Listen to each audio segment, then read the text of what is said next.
In 2100 BC, God calls a guy named Abram and his wife Sarai from the land of which is essentially Iraq, to this unknown land that God is promising him, that today we now know as the land of Israel. Along the way, God changes Abram and Sarai's name to Abraham and Sarah. Now, Abraham has two sons, Ishmael, who becomes the father of the Arab nations, and Isaac, who becomes the father of the Jewish nation. Isaac has two kids, Jacob and Esau. His son Jacob has 12 sons. Now, Jacob's name gets changed by God to Israel, so the 12 sons of Jacob now become the 12 sons of Israel, the 12 tribes of Israel. One of Jacob's sons is named Joseph. Joseph's the kid with many colors. Joseph's the kid whose brothers sold him into slavery down into Egypt. And while he's in Egypt, he gets falsely accused of rape. He gets thrown into jail, and he gets out of jail when he correctly interprets the Pharaoh's dream and gets promoted to vice Pharaoh. Well, in the midst of a famine, he moves his father Jacob and all his brothers who sold him into slavery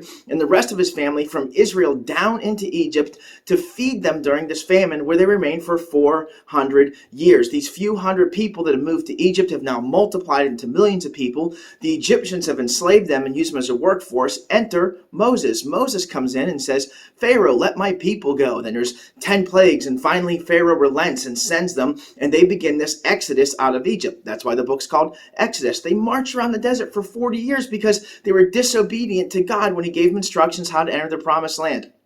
When Moses died, Joshua takes over this Israelite community and takes them into the promised land and wipes out the tribes that are in there and establishes God's people in God's promised land. And for 400 years, they're governed by judges. You know these people, Deborah, Barak, Gideon, Samson. You've heard all these names. But eventually, the Israelites get frustrated, and they go to Samuel, the prophet, and they say, hey, we want to have a king like all the other nations around us. So God relents and tells Samuel to go ahead and appoint a king. Samuel appoints Saul as the first king of Egypt, and things go downhill quickly. Enter David, the shepherd boy, David, the guy who killed the giant, David, the kid who gets promoted up through Saul's army and becomes a general. And in 1003 BC, David becomes king of all of Israel. He expands the borders. The kingdom is bigger than it ever has been before.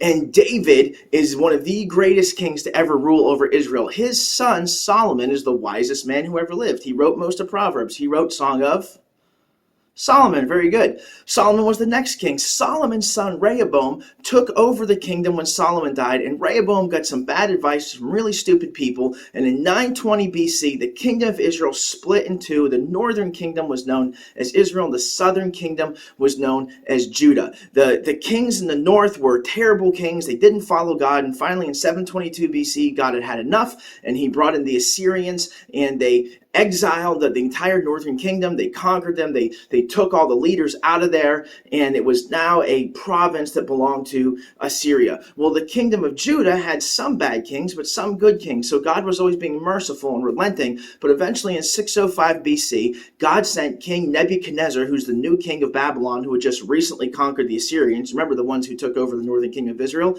The new king of Babylon, Nebuchadnezzar, comes in and he starts a mass deportation from the kingdom of Judah. He takes all the skilled craftsmen. He takes all the leaders. He takes all the learned men. This is where Daniel, Shadrach, Meshach, Abednego, this is how they all end up over in the kingdom of Babylon.